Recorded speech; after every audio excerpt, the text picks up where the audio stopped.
Welcome back, ladies and gentlemen, to yet another episode of Tavora Talks. I am your host, Cash, joined as always by my co-host and partner in cybercrime, Mr. Matt Mosley. How are you, Mr. Matt Mosley? How's it going? I'm doing well. Trying to stay dry. It's raining like crazy everywhere. It is. Like we have like flood watch here. It's like raining cats and dogs. Um, And in Orange County, you know how that goes. Orange County, California, it rains just a little bit, everything goes Everyone chaotic. panics. Oh, everyone panics. We're not ready for it. Stuff starts sliding around. People don't know how to drive in the rain. People don't know how to drive here as it is, but add a little water and gets Yeah, I more saw the chaotic. LA River was overflowing, which is crazy because if you don't live in LA or don't know, but it's usually about what 6 inches wide. You can step over it. It's in the middle of a large aqueduct, but Yeah, usually there's no water there. yeah, no water. They film all the movies inside the LA River. So, Yeah. Like, I mean, yeah, the movies are filmed right in there. Yeah. What was that one movie with the minis? oh, I know what you're talking The Mini about. Coopers, and they're driving through the Yeah, the aqueduct. bank job or something like that. Yeah, yeah. I forget the name of it, but anyways. Yeah, it's definitely not that kind of day. For driving through the river in a mini. The Italian Job. There you go. Oh, there you go, Italian job. To See, the web. we're close to the web, Batman. Yeah. But yeah, But the Italian Job. They literally drove through the LA River and there's no water, but now it's overflowing, so it's pretty crazy. Anyway, um, so what are we talking about today? what are we talking about? We're talking about subject. You kind of brought it up. I think it's definitely a neat thing that we have the capability to do nowadays as far as digitally. We do a lot of digital forensics on our end, digging around computers, connecting the dots. I love doing that stuff, creating a timeline just like you see in the movies, right? Yep. Timeline, stickies, post-its, writing out dates, and trying to connect the puzzle pieces together. But this one is, of course, a little bit around a more sensitive subject. And I'll kind of let you set it up, but we're going to go a little bit of what it is about and what our brothers in arms, digital arms, have done to help unravel the mystery. So I find that part fascinating. But I'll pass it to you, set us up, and lay it on us. Yeah, absolutely. So, many of you have probably heard or at least saw some headlines around the Idaho killings that happened back in November. And the affidavit for the arrest of the suspect was released. And in that document, I think it's about 19 pages. It's pretty interesting how they outline their process and the tools and tactics that they use to not only identify, but eventually arrest the suspect. So just trigger warning, we're not going to, this should not trigger you at all. We're not going to talk about the scene of the crime. We're not going to talk about the details of the crime outside of digital forensics. I'm not going to name the victims, and then I'm not going to name the suspect. So just going to strictly talk about the investigation and how the law enforcement worked through what they had at their disposal and All right. eventually linked the suspect from the digital realm into the physical realm, which I think is pretty interesting, especially for all the armchair detectives out there, all the internet sleuths that were working diligently behind the scenes to solve the crime while the real law enforcement were actually doing their job. So, You're a real cop. I'm not a real yeah, cop. yeah. Or the other way around. I should say I'm the real cop. But yeah, lay it on us. Yeah. Uh, how did it start? What are the, surface levels of what happened, and give us all the good stuff, man. Yeah. So uh, four victims in a three-story house and two surviving roommates. So, and the reason I bring that up is because some of that does play into how this all worked, and like you said, how to build a timeline. So initially, when we're doing digital forensics, not related to criminal cases, but when we're looking to find out, well, I guess it's criminal, but nothing that we pursue on the legal side. we hand it over to law enforcement. But when we go through and try to pinpoint like the attack window, or when the incident happened, we try to build like a super timeline. We gather logs, we gather data points, and we try to identify kind of when the attack happened, and then kind of peel back the layers and start working it back from there, right? Retracing footsteps. And that's exactly what the police here did, the Idaho State Police and the FBI. So based on video surveillance, we see the 4 victims at various points around the city, and actually because of a Twitch feed, there was a food truck that was recorded the 2 victims, a couple hours before what we suspect, or what they suspect, was the attack time frame, which I found pretty interesting, that the police were able to find this Twitch stream online, and then get those details and those evidence. And from what I could tell based on media reports and everything, is they actually looked at the people in that video and kind of eliminated them individually as suspects. And then from another digital kind of forensics point, we know that the 2 victims at the food truck were picked up in a Uber or a rideshare service, and they were dropped off at a certain time, right? So that puts them at the house at a certain time. While at the house, pretty much everyone was home around 2 a.m. the night of November 13th, when November 12th, and then the incident happened early morning, November 13th. But they were all home around 2 a.m. And then cell phone forensics show that one of the victims was actually on their phone doing TikTok around 3:50, 4 o'clock. And then also one of the other roommates had received a DoorDash order around 4 a.m. So we know 4 a.m. DoorDash. That's wild. Which I don't know what you're ordering at 4 a.m., but college kids. Yeah, that's crazy. But so we know at that point nothing was happening in the house, right? Everyone was safe. Food was delivered. They've questioned the DoorDash driver. That person has been eliminated. And so that brings us up to 4 a.m. And then something happened right in the middle of the night. And so the next morning, when they're going through the area, they started doing a video surveillance or canvas, I should say, of the area, right? What cameras are around, what can help us identify what was going on. And that's when they were able to identify a vehicle, and I'll come back to that in a minute. But that vehicle was seen in the videos, multiple videos, going in front of the house around that time period, right? And that's, again, back to kind of what we do in our forensic investigations, right? Like when you're going through logs, what do you do when you find what the attack window is? Yeah, you get like one time and you start digging around plus or minus around that, right? Exactly. Yep. So that's what these officers did. Okay. They went through the videos, and they knew at 4 a.m. that everyone was okay, right? So that's where they kind of started. And then they went through and looked at what was happening around the house on the video surveillance, and they identified a white vehicle, compact or sedan, that was in the area. And then it was seen later on at like 4:25, 4:30 a.m. Speeding away. So they kind of had an idea that may be the suspect, right?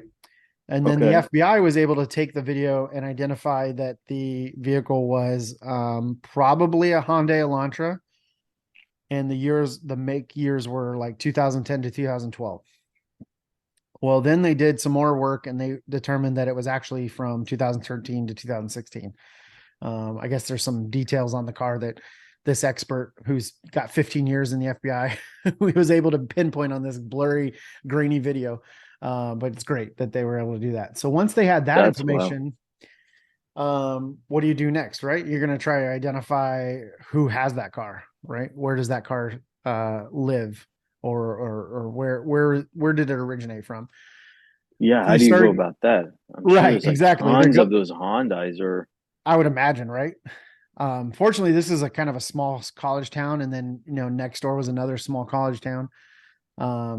So you're hoping that there's not too many to go around.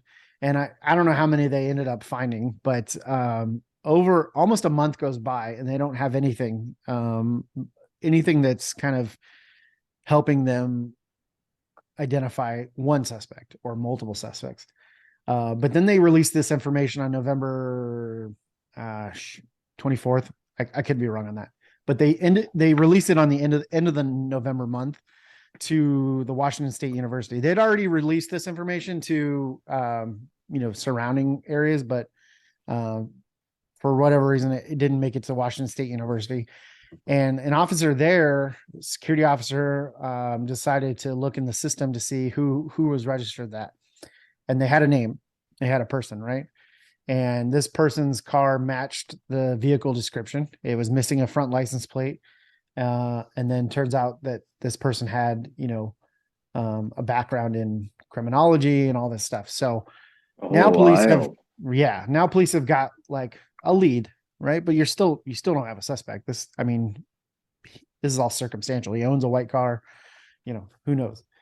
But they were able to subpoena with that information cell phone records of this person, and for the night of November, or the morning of November 14th, and they show him on cell phone towers leaving his house, and then as he gets closer to the crime scene, his phone no longer pings a tower, which means he's either turned off his phone or he put it in airplane mode or whatever. But it's a clear indication of he went off the grid, no matter what it was. Right. He purposely went off the grid. Some sort of intent, right? And then after the after the crime, at 4:30, 4:45, his cell phone came back on, and it was heading towards his home in Washington versus the victim's house in Idaho, right? So the cell phone towers were pinging on the way to the victim's house, and then it was pinging on the way away from their house, which is pretty good supporting evidence that this is something was going on here, right? We don't know what yet, but this person was definitely up to something. That's like some crazy stuff to find out, right? Because I get it, right? You have like these, to kind of scale it down. If you're in like a, office environment, you have, I don't know, 20 access points around the place.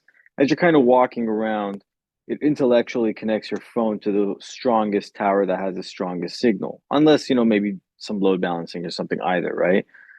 But man, that's pretty wild how they're able to connect all these cell phone towers together. And shout out to the cell phone companies for actually having logs. Because I can't even. I was thinking the same thing, because when we do investigations, logs don't exist. And good for these cops who were able to get the video surveillance that didn't get overwritten, that got the logs that didn't get overwritten. Were able to start piecing this together. And there's a map that someone put together, but it shows the cell phones and where they would have been and what the possible route was for this suspect. So it's really interesting, right? So with that information, based on the car and the video evidence, the cell phone activity, they were able to get another warrant to go back further in the records. And the further they went back, this phone was activated in like June or July. And between that time and November 13th, this cell phone was in the victim's house vicinity. I think it was like a dozen times or more, all with exception of one incident, all between the hours of like 1 a.m. and 4 a.m. or 5 a.m. So all late at night. Which is pretty strange for someone who didn't really know these victims, or as far as all interviews are concerned, this person was not in these victims' lives socially. So that was a lot of compelling evidence, right? Wow. Kind of leads you to possible stalker motive. Not really sure what the motive was, and we probably won't know that until court goes.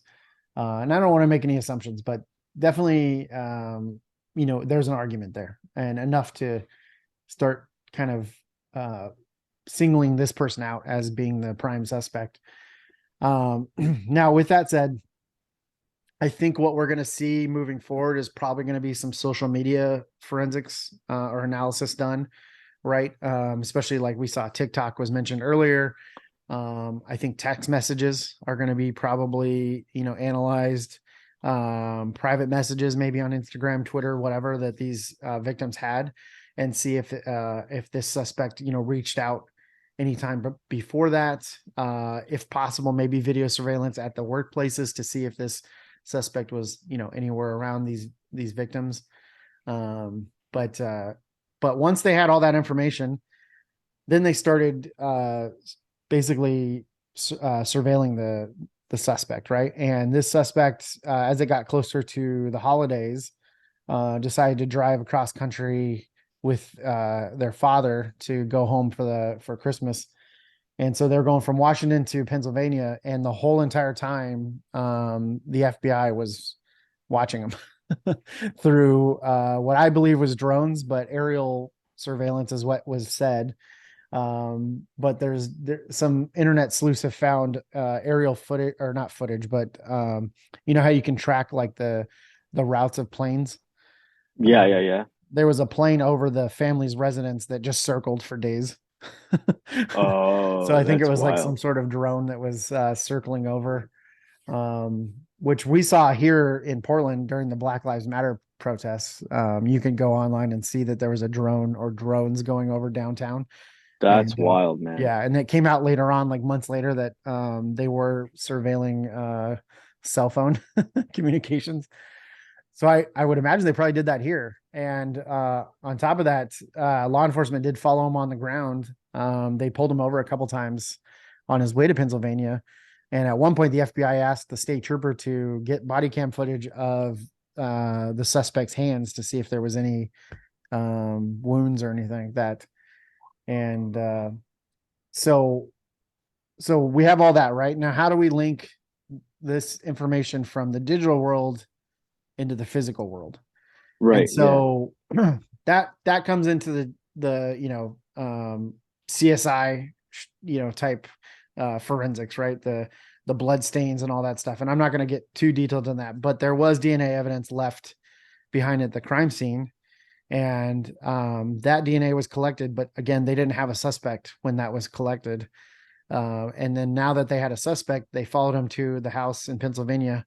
From there, they were able to get trash from the residence, and that trash had DNA on it, and the DNA from that trash matched with like 99.9998% accuracy that the suspect's father DNA was in the trash. Oh, got it. Yeah. Interesting. So it wasn't actually the suspect's DNA, but it was the father's DNA in the trash that was put out. And So then close enough. Yeah. close enough. Yeah. And so now you physically have put this person at the scene of the crime, and all through what started as digital forensics, right? Video surveillance, then cell phones, cell phone towers, cell phone forensics, mobile forensics in the victim's home, and all that good stuff, which is pretty impressive. I think a lot of people that were following the case probably didn't expect to see that that's how they were able to capture this guy, or the suspect. And I think even the suspect probably wasn't expecting it. And maybe he's innocent, and that's fine, proven innocent until proven guilty. But if the person is found guilty, being a PhD student in criminology, you would have thought of all these different angles of how crimes are committed. You would have done a better way to kind of hide your tracks. I So mean, I guess in his world, maybe he did, right? But you know what's more I mean, he alarming did to take me? attempts, right, with the cell phone. Yeah, he did. I guess like I maybe he thought he didn't think about the technology side of it, like how many towers there are, where it pings, where it picks up, Ring where it stops cameras. detecting. How many But people have ring cameras now? you know what's baffling? It's like not baffling. What's like amazing is, we deal with clients that have, X number of thousand nodes on their environment, right? All these their endpoints and whatnot. And, when it comes to traffic logs, we say, hey, your firewall, how many days does it go back? They're like, hey, it only goes back like a couple of days. And, of course, on our end, when we were trying to, say, hey, here's your readiness or here's some recommendations, stretch your logs back. it's difficult to say, hey, put, 6 months of logs because so much traffic is coming in and out of these firewalls for thousands of different devices Right. on a daily basis, on an hour. And to have, these cell phone towers that are literally connecting to thousands upon thousands of different cell phones simultaneously, for them to retain that much information is amazing. Yeah.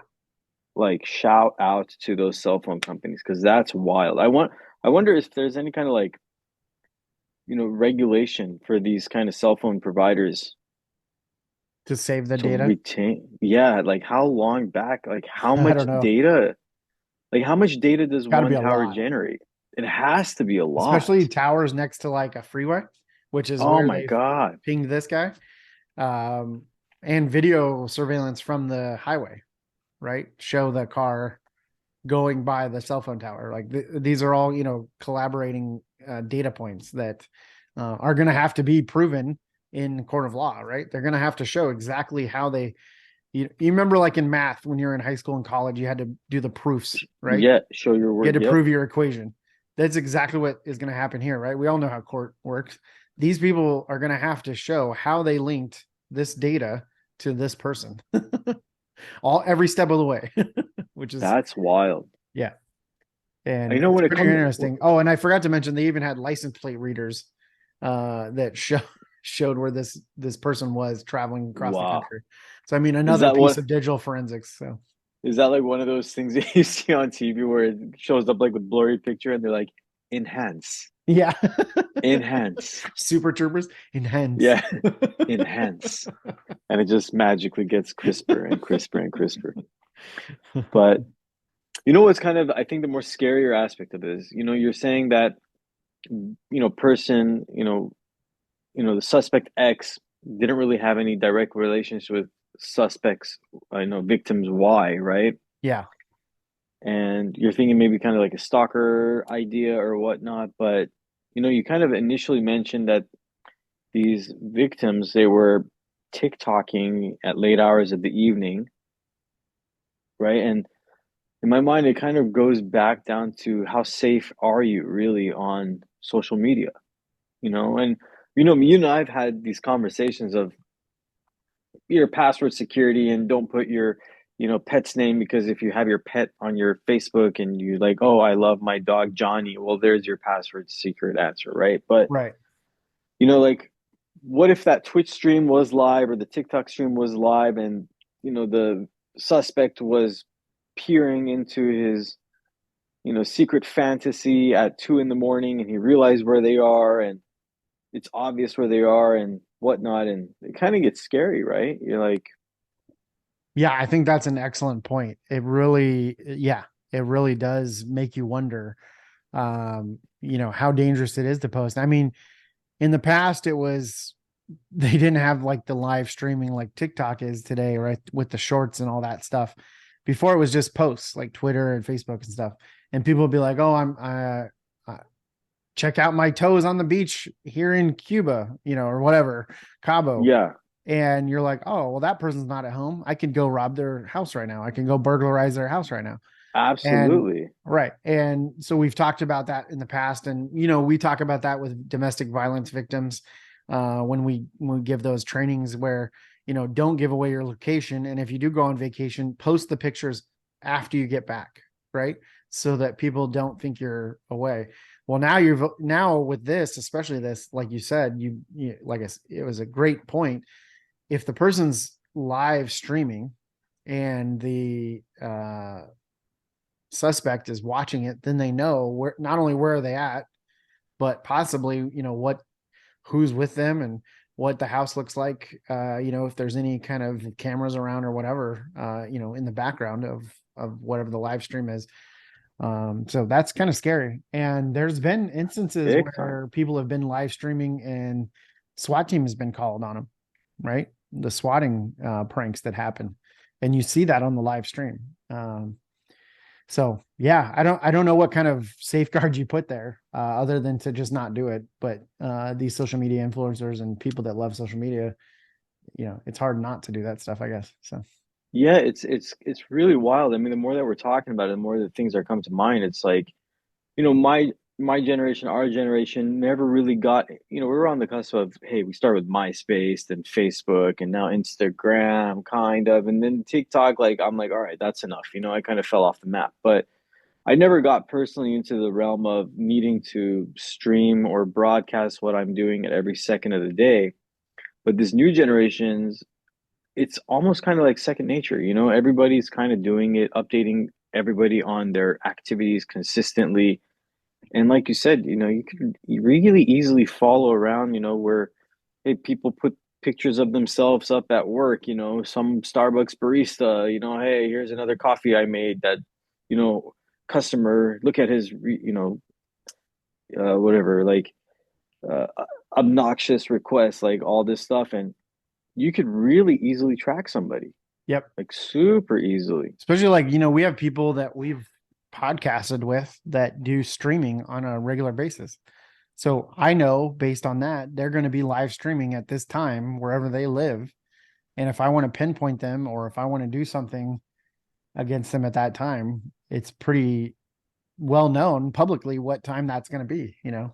Yeah, Um, totally. That's really, now coming back to our own conversations, we've kind of been back and forth on, do we start doing video? Should we go live and whatever? And now, maybe not, man. I yeah, I don't think it's going to know. be a no. No, I'm just kidding.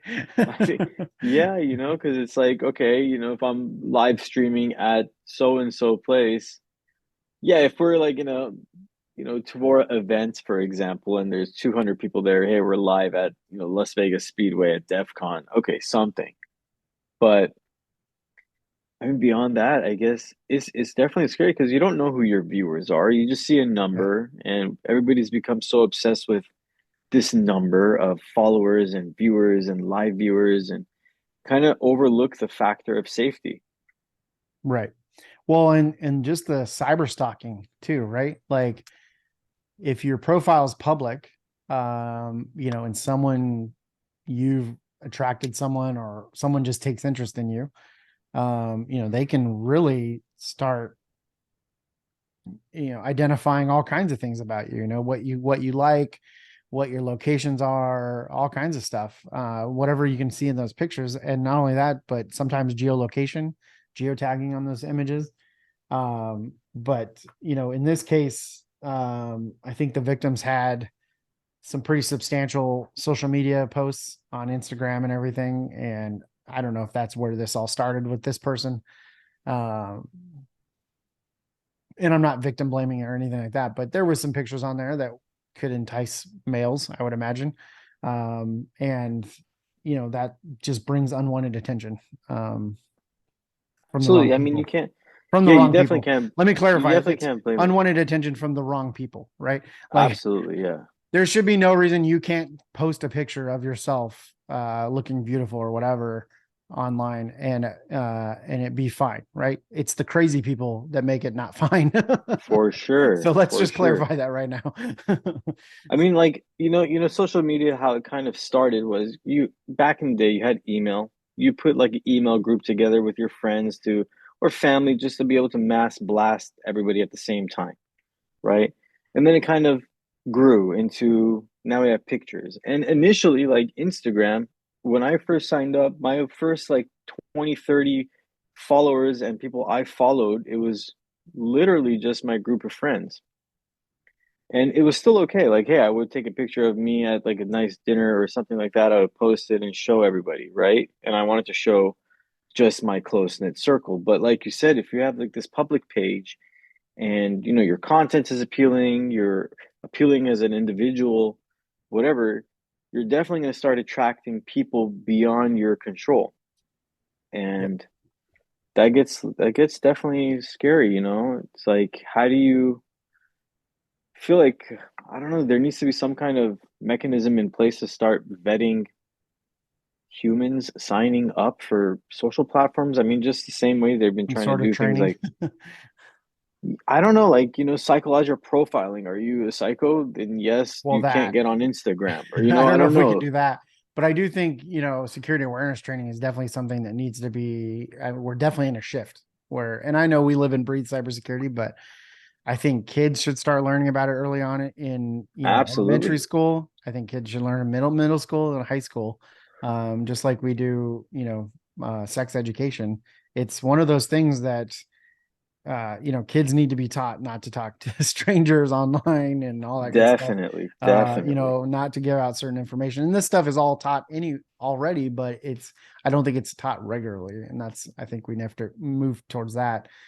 Social media, social network safety, right? Like even if you lock down your profile, is your significant other, your partner, is their profile locked down?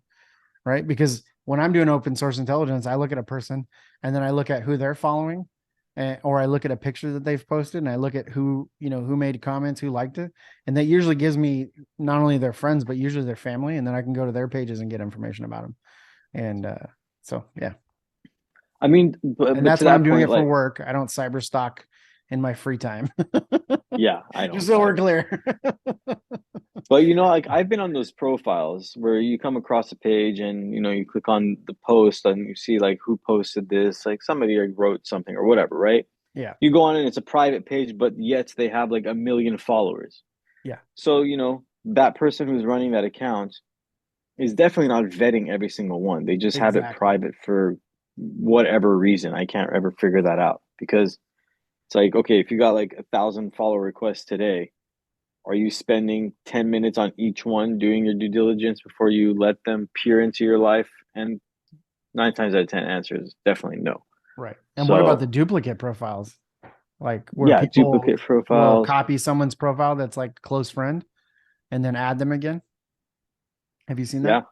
Yeah, yeah, And yeah, yeah, totally. all I say to that is just confirm with your friend that they have a new profile or something like that, because I've caught a few people trying to masquerade as my friends and I've done the same with family members. So, yeah, It's definitely definitely be interesting. vigilant and keep your head on a swivel in all Absolutely. areas of your life, right?